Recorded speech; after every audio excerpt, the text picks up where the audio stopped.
Good evening, everyone. It is Sunday, February 2nd. And it's really late, and I am super tired. And I actually woke up and filmed this because I had to take a little nap because I was really sleepy. And so, but here I am.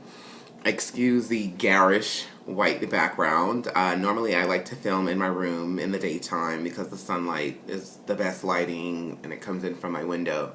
But since it's nighttime, I have to use my lamp lights, and the lamp light in my room just gives everything this very sallow look.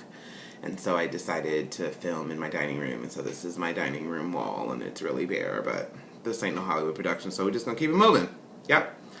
Okay, so I recently subscribed to this channel, Garrulous and Bookish. I believe I'm pronouncing that properly. And she did a video entitled Booktube Habits. Do you reread? And it was a discussion about whether or not you reread books and why you reread books. And so and she was talking about that, and I was like, oh my gosh, I really want to do a video about this because I love to reread books. And so I definitely have an opinion about that. I have read To Kill a Mockingbird 7 times. I've read like Water for Chocolate 3 3/4 time, which I'm going to explain later. That's one of the reasons why I like to reread books. So, and a host of other books that I've read over and over and over again.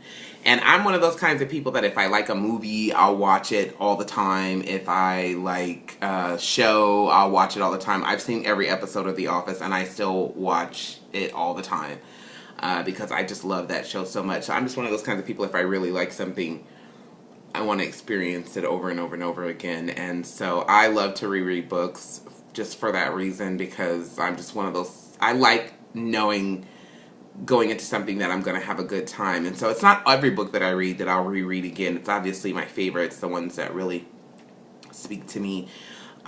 Usually I don't even buy books unless I've read them already, or they're a classic, because I just feel like I don't want to spend my money on a book that I'm not going to like. So, or, you know, I don't want to keep books that I don't like, I suppose. So I usually only buy books that I've already read. Unless it's just some classic book that I just want to have just because it's a book that I want to have in my library. And I like to reread books, a lot of the books that I read in high school, because obviously my worldview is different now because I'm, 32. And so I like to reread books because I like to see if I will still like them now that I'm a little older and I've had some different life experiences, how, the books will speak to me. And it's kind of funny because I've read like Water for Chocolate 3 3/4 time. The 4th time I didn't finish it all the way through. And the reason why I didn't finish it all the way through the 4th time is because initially in the book, and let me just give you a brief synopsis of like Water for Chocolate in case you haven't read it. It's about this woman in turn of the century Mexico. Her name is Tita.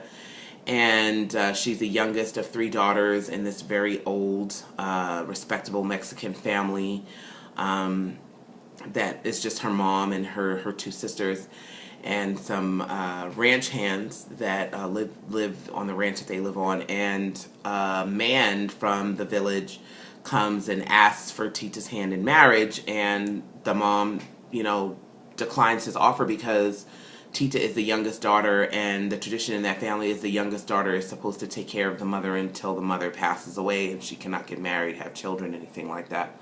And this guy falls in love with her and entreats her mother for her hand, and she turns him down. And so in his mind, in order to stay close to her, he marries her sister. The mom offers the older sister and said she's of marriageable age, and so he accepts the offer. But the only reason why he did it was because he's in love with Tita and he wants to be able to be near her in some fashion for the rest of his life. And so, as the book goes on, they kind of get entangled with each other and different things like that. And so when I read the book initially, the first time I read it, I was unmarried, single, and I was on watch. I was in the Navy, and so I was on watch, and I read it, and it was, I was just so wrapped up in the story that I devoured it. And then I stopped mid-book because I was like, you know what, I'm not married. And it's a very passionate book. It has some scenes in it that, while they're not graphic, they're very erotic.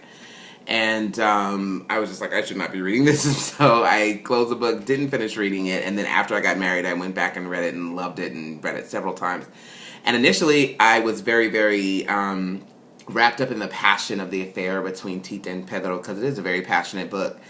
And then when I read it the last time, their relationship didn't, it kind of it annoyed me, because it made me feel like, well, he was married, and so regardless of how much love they had between each other or how passionate their exchange was with each other, you know, it was wrong because he was married. And so I kind of couldn't get past that, even though I had read it before and never had a problem with that. For some strange reason, the last time I read it, it irked me, and I just couldn't get through it again. And so that's why I like to reread books, because as you grow older and as your life experience change, your experience to certain books change, and how you feel about them and things like that. And so so that's why I like to reread books. I've reread The Joy Luck Club, I've reread The Good Earth, I have reread The Age of Innocence, Little Women. Like I have lots of books that I have read and reread and reread and reread. So I love to reread books, and so I am definitely a fan of rereading, especially, like I said, the ones that are your favorites, because you just know that you're going to enjoy them. And some stories are just like that. Like, it's just like you just have to experience them over and over and over again. Like I just read, what's the name of that book? Their Eyes Were Watching God, and I totally want to read it again. So I'm going to read that again. Water for Elephants made me want to read it again. I'm definitely a fan of rereading. I like to reread. So, I'm a rereader.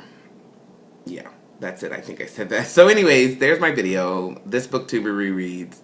And I'm going to film another one about my knitting, which I'm really excited about, because I haven't filmed a single video about my knitting since I started this whole video journey. So I finished my son's socks, and I finished a project for my best friend, so I'm going to talk about that. And it's kind of going to be like a little book review too, because I'm going to be reviewing a knitting pattern book. So stay tuned for that, and I will talk to you guys later. And if you're any booktuber out there and you see this, and tell me if you reread, if you don't reread, and why. I will talk to you guys later. Bye.